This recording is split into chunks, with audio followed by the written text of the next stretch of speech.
Hi, I'm Harley Hitter. I created this platform for us hopeless romantics entangled in the arms of roller derby. I've shared my ups and downs since the day I was swept off my skates in my book, My Derby Romance. And I would like to give my derby family the opportunity to gossip, vent, and bashfully blush over their own dance with roller derby. We want to hear it, so spill it. And I'd like to introduce Maul McCartney. So, can you tell us a little bit about yourself? Yes. Should I start with like derby stuff or just like in general? In general, what do you Okay. do? I'm in such a weird place right now. I'm like, I don't know how to explain.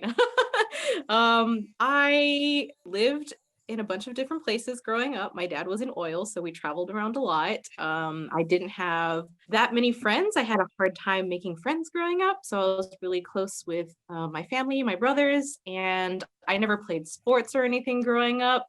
School was always easy for me, and when I got to like fifth grade, we moved to Texas, and I pretty much grew up in a small town outside of Houston. And from there, I went to college in Houston. I joined the military. I was in the Navy Reserves for 8 years, and I never really was able to find anything where I was able to get close to anybody until I experienced the military. So, when did you fall head over skates for derby? When I was in college, I was dating someone, and his best friend was a skater for Houston Roller Derby. And he brought me to a game. It was in 2010, I believe, 2010. And I watched it and immediately was like, oh my God, I love this. I have to do this. Awesome.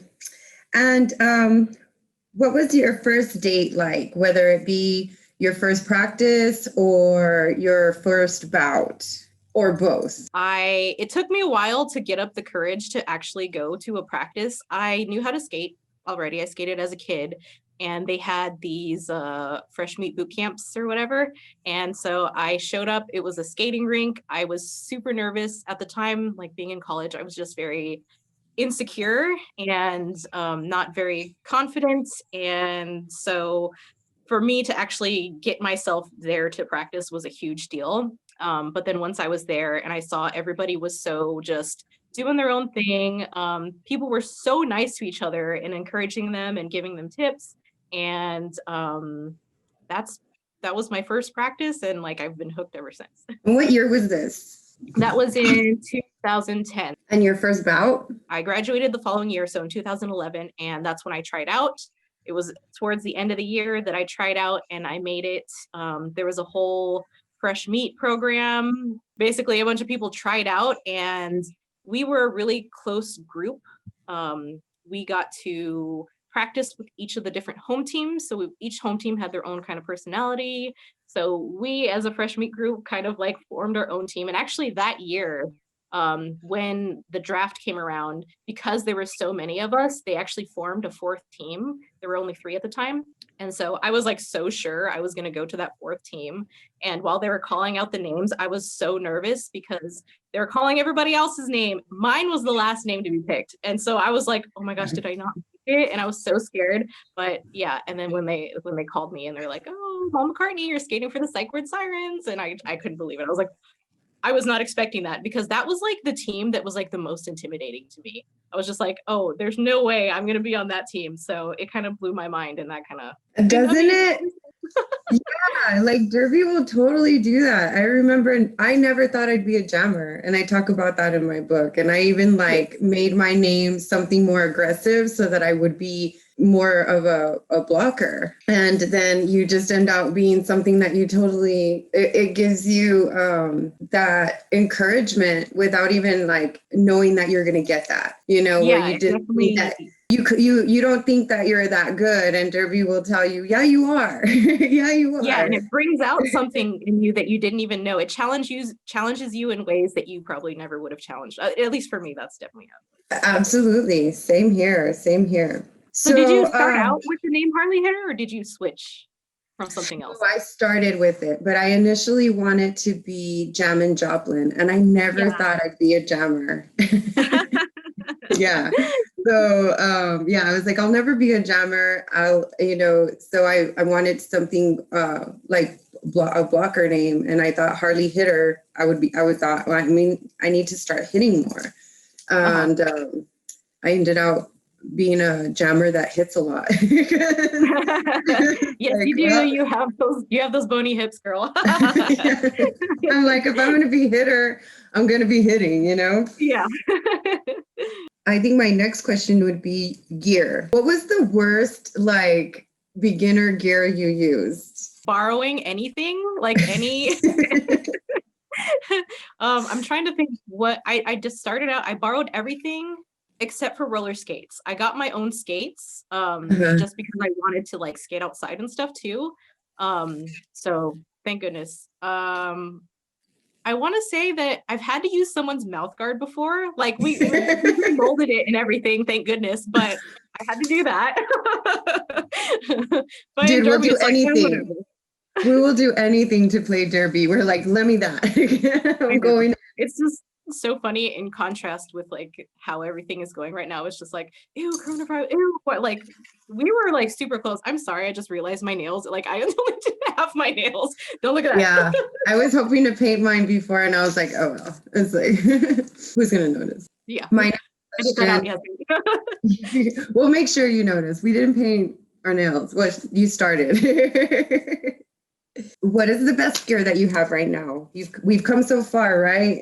What are you using now?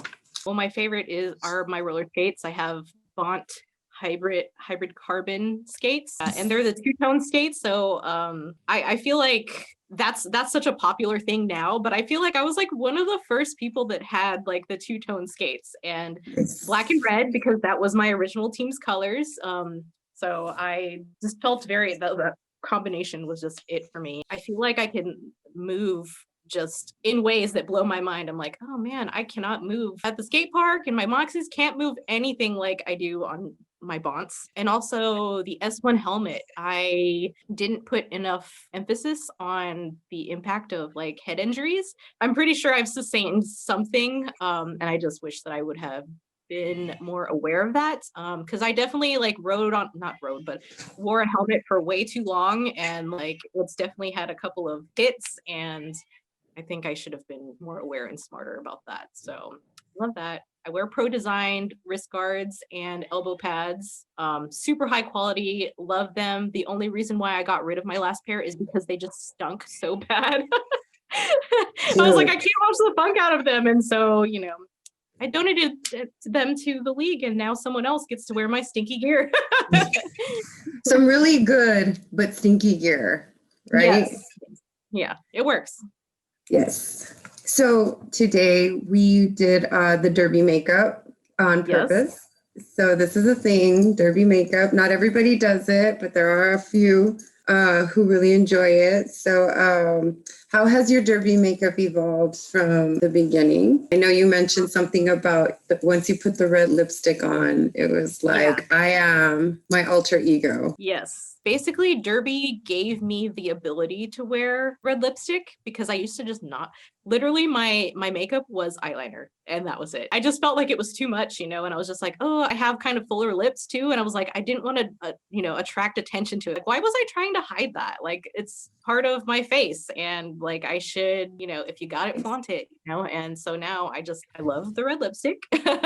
And then slowly, as the years progressed, I kind of got more into playing with makeup. I wanted to do punk but glam type makeup. I wanted to be pretty, but I also wanted to look like a badass. So I feel like that was kind of always my inspiration when coming to it, is like, I want to look scary on the track because I'm not a very big person. So, I gotta be intimidating whatever way I can. Yeah. But also beautiful. At the same time, yeah. And it's the balance. It's the balance that we like to have as far as being women in roller derby, being strong yet feminine, Mm-hmm. My first team was Katrina, so we wore candy school or Katrina makeup. Oh, yeah, that's right.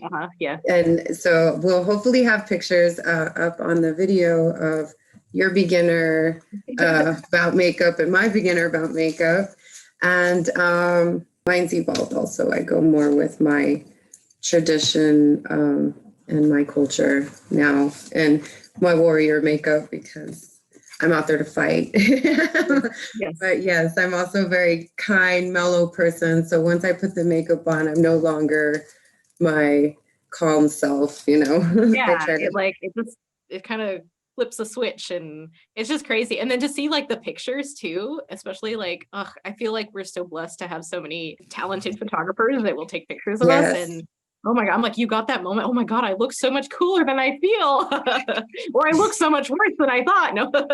Yes, shout outs to those photographers who have been faithful to roller derby since, I mean, the beginning. We just thank you so much for capturing it and making it important to you as important it is to us. How does derby make you feel? It makes me feel whole. So cheesy. But so true. But so true. There was always like there's that camaraderie that's there that I kind of got when I was in the military, but I wasn't really like I couldn't make friends with other women for whatever reason, but Derby gave me the chance to have like a sisterhood or just like it gave me a chance to have another family that I didn't know that I needed in my life. So. And I know a lot of people watching are going to totally understand that. I don't even think that needs to really be explained. It's just like, I think a lot of us say, I never had so many girlfriends, but we finally found a community that is like us, that, you know, rough and still us. And you know what I mean? Like where we can joke and talk about sweaty pads and it's not gross. It's actually like, I know. I stink too, dude. Like, you know, yeah, exactly. It's okay to stink. It's actually applauded. Like, damn, you worked out.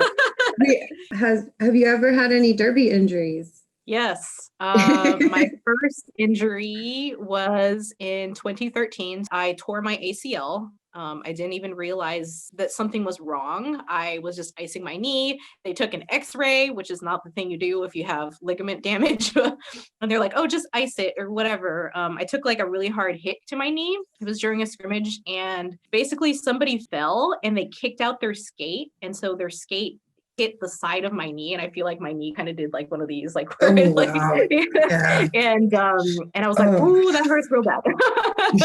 And God. Yeah, when I was off skates for a little bit and then I was so excited to get back on skates and this was like the middle of 2013. This is my second season on my home team. It was a super huge deal. And they wanted me to start jamming and I'm like, oh my God, that's so intimidating. It was like we were doing warm-ups one day where we like stand next to the wall and you kick your leg like that. And I just fell and I just kept falling. I was like, why am I not stable? Like nothing's happening. I'm just falling. I just didn't have any stability with that leg. It would just give out. And so I got an MRI done and they're like, oh yeah, you tore your ACL. And I was just like, oh.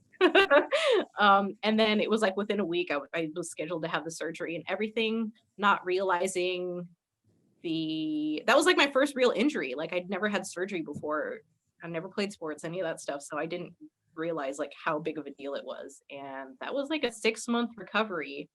And it was closer to a year, honestly, for me. I was off, like I was off my game. Like mentally, I just was not in the best place. I kept doubting myself. I was back on skates, but I was like so in my head about it.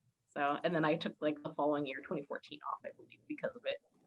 It is. It's hard to come back from. I had my daughter, and after having a C-section, you know, getting hit again was a lot harder for me than before. And coming back, I did come back intimidated. I think with any kind of break that you take, it's like the game doesn't stop. The sport doesn't stop for you while you're in recovery. So you come back and people are better. And there's new girls, there's new people on the track. And it's just like, you just all of a sudden just have no confidence. And it's just getting back into that groove and believing like that you can do it. It's not an easy thing. It's not easy, especially when you're trying to work up an injury from an injury, like get stronger in that leg again and remember your movements. And it's not easy. Yeah. And just like having a major, any type of major surgery, it's like your body is actually not the same. Like there's something different about your body. And it's like, you're like, is that how it's supposed to feel now? Is that my new normal? I don't understand. So I feel like the ACL was so much more difficult than the broken leg. So I also broke my leg, but that wasn't derby. It was skate park, but still. Well, I was going to mention most skaters get injured more off their skate, or not, you were on your skates, but more out of derby than when they're in derby. Like they'll, you know, I know girls that, you know, hey, I can't skate this bout because I was walking my dog. Some freak accidents. Like we get injured more off our skates and outside of derby than we do on the track. Playing the actual sport. Yeah. Right. So has derby ever broken your heart? Yes. Yes. And I'm going to go back to the first team that I skated for. It was, I wouldn't say it was the best culture. There was kind of some like toxic coaching, and there was like, I don't know, I'm trying to figure out how to say it. Like, I remember having a particular coach that was very like, you know, Jillian Michaels. That was very much like her, you know, if you've ever seen like The Biggest Loser, like she's like very aggressive about it, and like, but like very real. And it's just like, I don't need that. Like, that's too much for me, you know, and that's just how some people approach it. And I feel like that was kind of it was very like militant and very like that. And so you just kind of sacrifice everything to, you know, give back to the team, to give back, to be like, I have to do this for them. You know, I'm going to work through my injury, or I'm going to do this and that. And then, you know, sometimes you can do that. You can give it your all, and it's not quite what your team wants, or you end up losing a game or something like that. And, you know, you can't help but feel disappointed in yourself and thinking like, I could have done something different. I could have done more. But that's just one of the many examples where derby's broken my heart. Right. Yeah. Derby can be a toxic relationship for some people. And, you know, there are ups and downs, and there's, you know, like, it's really nice. It's all, like with any relationship in the beginning, you know, but then after a while, you know, and other aspects come in. And that's why I asked that. I know we're both involved with derby as much as we can be right now with COVID. But, you know, I know that there's been times where I've had to walk away. I've had to walk away from derby. How'd you find your alter ego? It took a while. I'm not going to say that it happened immediately. I didn't even have my derby name picked out when I got drafted. Like, it wasn't until later on that happened. It took a couple of games, I think, for me to realize, like, you get pushed in ways that you wouldn't ever push yourself. And I think I needed that. And once I had a few of those and had little successes with them, I was like, oh, I can like turn that on. I want to make every time I step out on the track worth it. So I have to like flip that switch and just like, it's just game time, you know? And then I'm able to get hyper focused in a way that I am not able to in like most everyday activities. So, I mean, just in general, that's one of the things that I love about derby, is that it's like, I'm able to just be like there, so present, just very aware of what is going on. And yeah, it's great. I've heard that. I've heard a lot of thrill seekers, people who like to derby, races, sports, what is that? Skydiving. You know, it makes you be in the moment, and people really, we all should be living in the moment. And so people will seek that. And so I think that's what roller derby does for a lot of us. It makes you be in the moment. You can't think about cleaning your home or what you're going to do tomorrow at work, or how you have to be in the moment, because things are happening and you can get really hurt and you need to be in that moment. Have you ever been to RollerCon? I have. I went once. It was in 2014, and it was the best. I didn't have a pass to skate though. I should have got like the VIP pass or whatever, but I took like some of the classes. You were able to go and do like the little scrimmages, and we watched just being able to watch these high level derby games. Just to see skaters that I have admired from like, that are in different parts of the United States. Of course, like being from Texas and Houston, like fangirling over everyone from Austin, but like to see like the Gotham girls or like from Rose or like, just all those people. I'm like, oh my God, you're a real person. Like From Japan, from France, you hear these accents. Yeah. International, you're like, oh wow. Yeah. And I even saw the World Cup like that. I was just like, oh my God. Yeah. It was amazing. And have you felt that Derby is like an expanded family? Has Derby been there for you in that aspect? Oh yes, absolutely. Especially so I'm from Houston and grew up there, and call it home. I moved to El Paso in 2018. That's where we With met. my husband, to be with my husband, and I retired originally, but I didn't have any friends. I didn't know, like I was so again in the space where I was just like, I don't know what to do. I hadn't found a job yet. I was in a new place, and so I was like, okay, well, derby is easy. Like I can do that. And of course, I had no intentions of skating, but I got hooked in, watched a game, and I was like, oh, I can do this. I'm gonna do this. It does always lure us back, because there's been so many times where like, I'm through with you, Derby. And I'm just like, always like, are you sure you don't want some of this? And I'm like, yes, I do. I want some. And and the fact that I got there, and then like I felt like the process, I was comparing it to how it was in Houston, the process of like trying out, well, I mean, you were there too, you're just like, oh God, I'm here now. It you're happened so fast. And it was so you're like wearing Derby jacket, you're wearing, it's like we're a thing now. We're just completely and the fact that I got injured so soon after arriving, just like overwhelmed and blown away by how supportive everybody was that helped me get through that.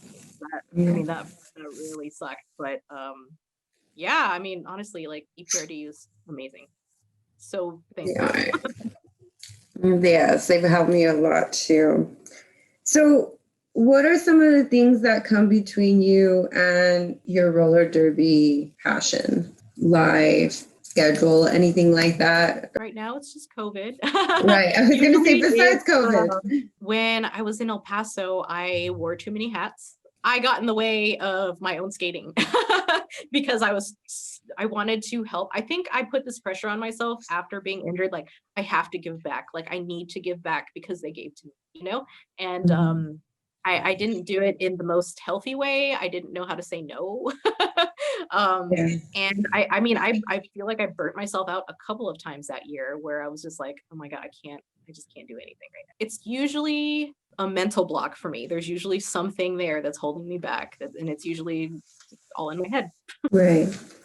So what do you do to try to keep that balance, or what are you working on now? I found that working out off skates helps me kind of figure out, I guess, that having another physical outlet where I am only depending on myself, like then I can really kind of build my confidence up by doing that. Like, oh, look, I was able to lift that much weight or whatever, because it's hard to, depending on what team you're skating against, or, you have those super badass skaters and you're just like, oh my God, I'm going to get destroyed by this person, And so that can like, knock your ego down. And so you're just like, I'm never going to be able to get past this person. So I don't know, working out off skates kind of helped me get a little bit better, because then I'd go up against that skater.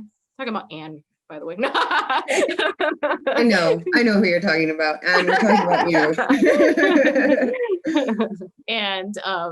And then you can see the difference. Like I'll slowly be like, oh, well, I didn't fall this time. So there's that. Hey. Do you ever wear your helmet off the track? And I don't mean like literally. For example, I drive like a jammer sometimes, like I remember times working where if somebody fell, I moved out of the way instead of like trying to help them. Like, do you ever find those moments where you're derbying outside of derby? Yeah, I feel like some of that is just kind of locked in there, but yeah, definitely after practice, you're just like, I can't drive like I can't drive like I'm playing derby.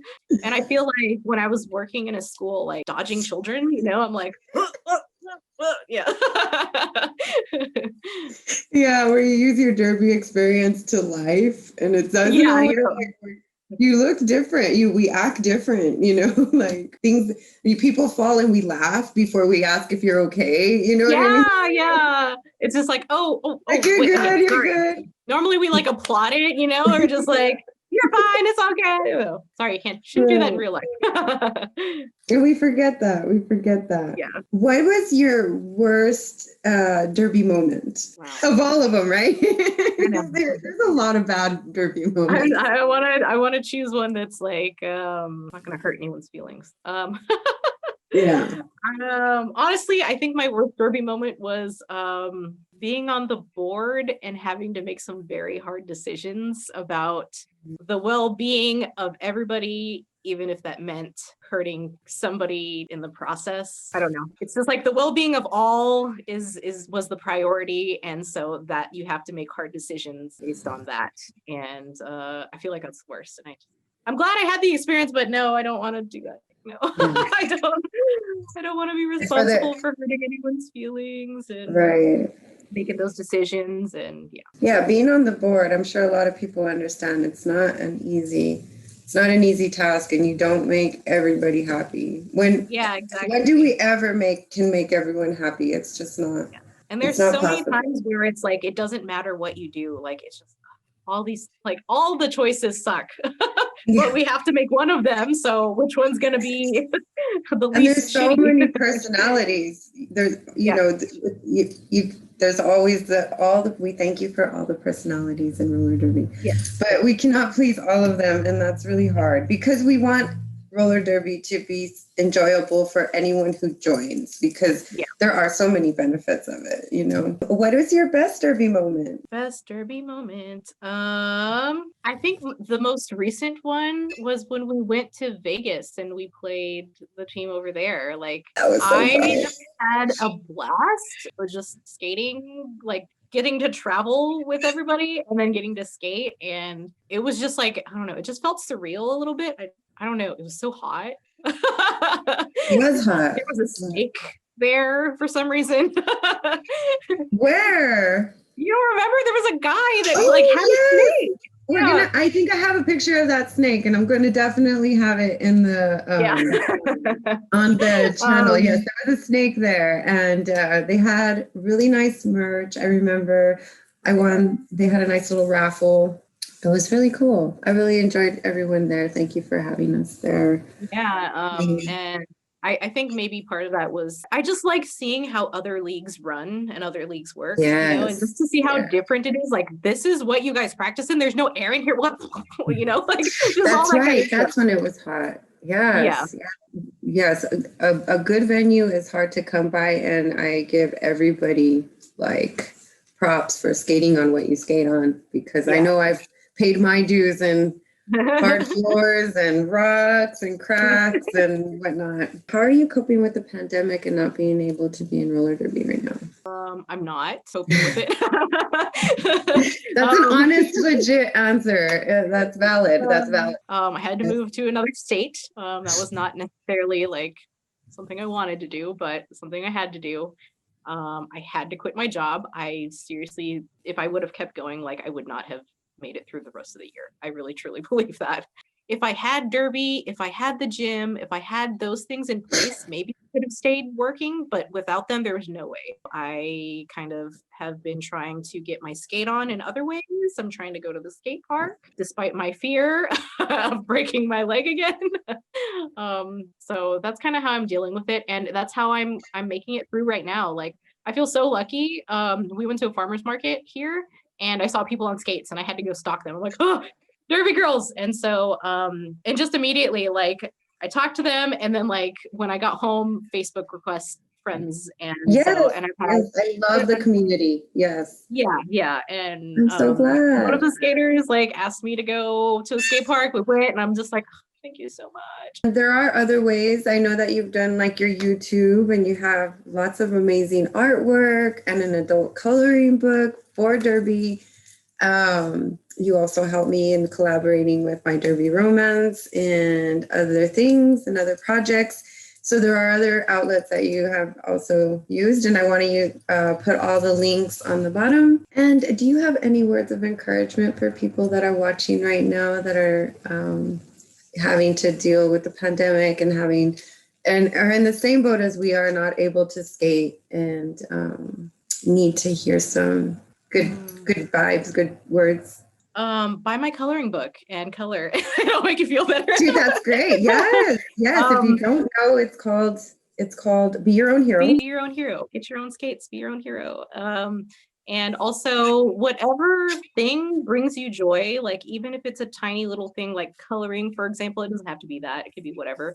Hang on to that and really lean on it, because I'm having to substitute my physical activity for something else. So I'm getting more creative than I normally have been, which is great. Yes. I just don't know how to limit myself. Like I get fatigued very easily, but it's like working out. Like you get stronger, you get better, you get more resilient. So whatever you want, if you want to pick up a hobby, if you want to roller skate for the first time, I know that's a huge thing for people. And that makes me so happy to know that like so many skate shops are like sold out of skates.